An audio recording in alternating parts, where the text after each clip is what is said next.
Bonjour à toi, cher spectateur. Stillwater de Tom McCarthy.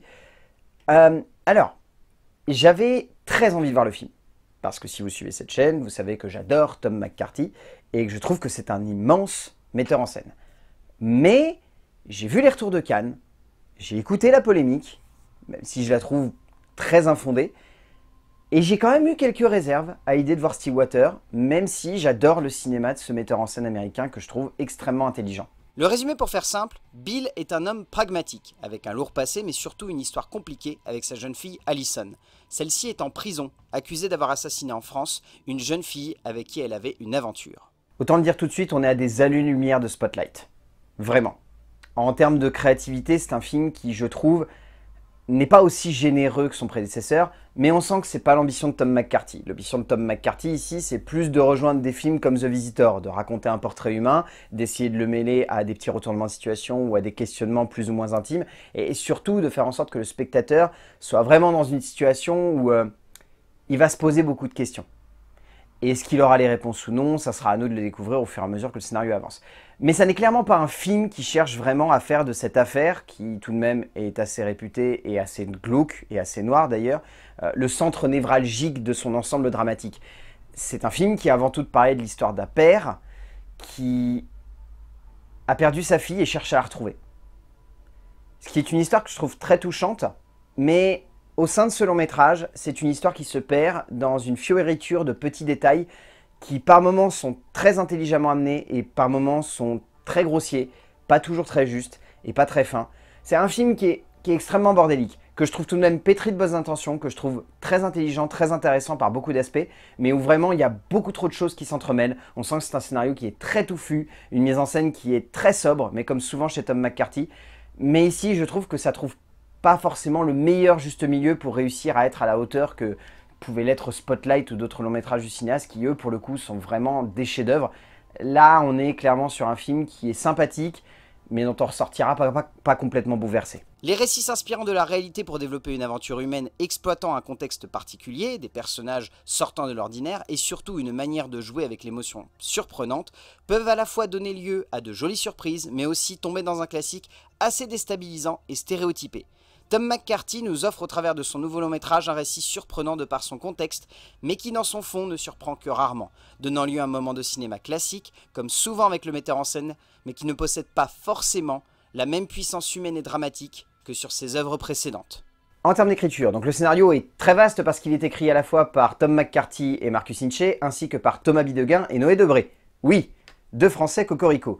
Deux Français qui sont quand même très réputés parce que Thomas Bidegain et Noé Debré, ils ont écrit des scénars extrêmement passionnants, dans des genres très différents, mais toujours avec cette optique de maintenir une tension pour le spectateur. Le scénario de Stillwater est très vaste, parce que sur les 2h20 de film, on va parcourir beaucoup de choses et on va rencontrer beaucoup de monde.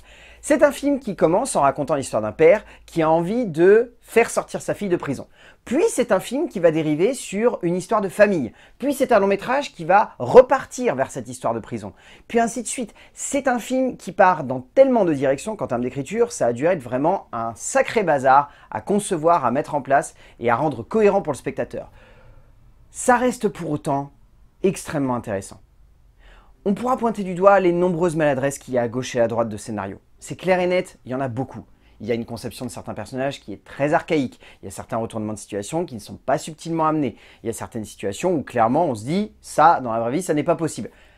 Pour autant, le fond principal du scénario de Debré, de Bidegain, de Hinchey et de McCarthy reste avant tout de traiter un être humain à sa hauteur et de faire en sorte que l'émotion qui en découle soit la plus sincère possible. C'est le cas. Pour moi, c'est le cas.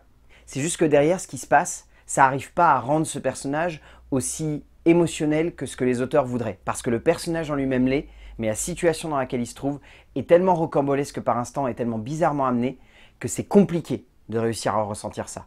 Pour autant, la base de ce scénario, elle est vraiment pétrie de bonnes intentions et elle mérite vraiment d'être sauvée parce que ce personnage, Bill, est fascinant et je trouve très très juste.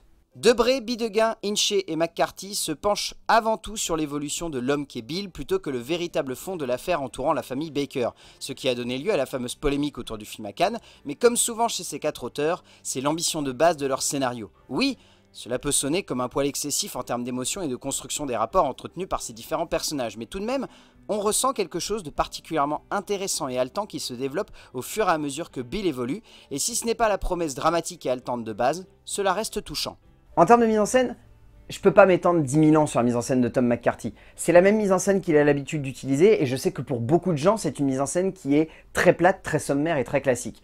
Pour moi, c'est juste une mise en scène qui va à l'essentiel, qui cherche à être dans une certaine sobriété, dans une certaine logique de mise en scène quasi réaliste et qui cherche donc le plus possible à coller au rapport que le personnage entretient avec le petit monde qui l'entoure. Donc là-dessus, j'ai rien à dire. La mise en scène, elle fait le taf, elle le fait très bien et elle nous embarque dans la meilleure direction possible. Donc en tant que spectateur, on est comblé. Mais c'est une mise en scène qui est sobre, qui est extrêmement reculée. Et par contre, s'il y a un point sur lequel on peut vraiment reprocher le film, c'est la musique, qui ici est vraiment à côté de la plaque. Je suis désolé, mais le compositeur, il s'est complètement planté. Il a conçu une musique qui par moments est complètement hors de la situation, et même par certains aspects est quasi cliché et pas du tout subtil.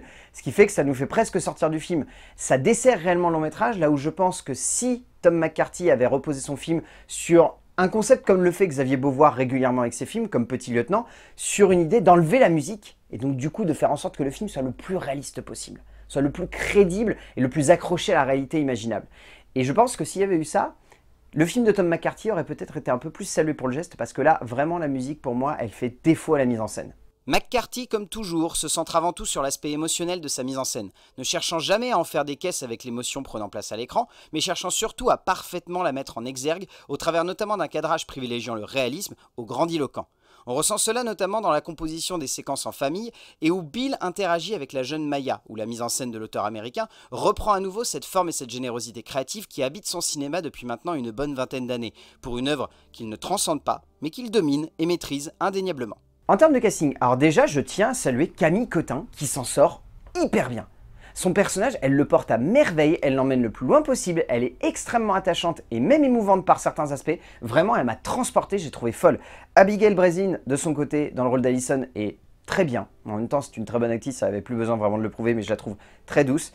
Lilou Siovo, dans le rôle de Maya, elle est parfaite cette jeune fille, elle interprète à merveille ce personnage, elle le porte le plus loin possible. On peut citer Anne Leni également dans un petit rôle secondaire qui est plutôt bien amené, et je la trouve très intelligente et très subtile, alors que franchement son perso il aurait pu être très cliché. Et il y a l'acteur principal, que j'ai toujours aimé, que j'aimerais toujours, peu importe les rôles qu'il joue, peu importe le cliché à quel point parfois il peut flirter, mais là ici, il est vraiment parfait dans le personnage, ça lui va à merveille et il est exceptionnel du début à la fin. Matt Damon a une vraie puissance physique à l'écran ici, se permettant une interprétation beaucoup plus sensible et subtile de son protagoniste pour donner lieu à une performance où il est extrêmement attachant. Au bout du compte, Stillwater n'est pas forcément le film que j'attendais. C'est un film qui ressemble à Tom McCarthy, qui a la même mise en scène que les films de Tom McCarthy, mais qui ne possède pas la même vibe et la même puissance dramatique qu'on peut y retrouver dans ses précédents métrages. Parce que le scénario part dans trop de directions. Est trop touffu, est trop bordélique, est trop biaisé peut-être par le point de vue qu'il a envie d'avoir sur l'histoire vraie, je ne sais pas. Mais en tout cas, il est clair et net qu'on a un film qui est très maladroit dans ce qu'il veut raconter, mais qui, dans le geste, arrive à combler ses maladresses par de belles intentions, de vraiment belles intentions. Il faut faire abstraction de la musique pour la mise en scène, je suis désolé, mais la musique, elle est vraiment pas à sauver, elle plombe le film. Mais si on fait abstraction de tout ça et qu'on se laisse porter par le long métrage et par les acteurs, Stillwater de Tom McCarthy reste un film bon. Pas forcément à la hauteur de ce qu'on attendait du réalisateur de Spotlight, mais ça reste un très bon film que je vous conseille quand même de voir en salle. Mais allez-y avec des réserves parce que sinon vous allez ressortir et vous allez me dire qu'est-ce que c'est que cette daube. Je pourrais comprendre en même temps. A plus!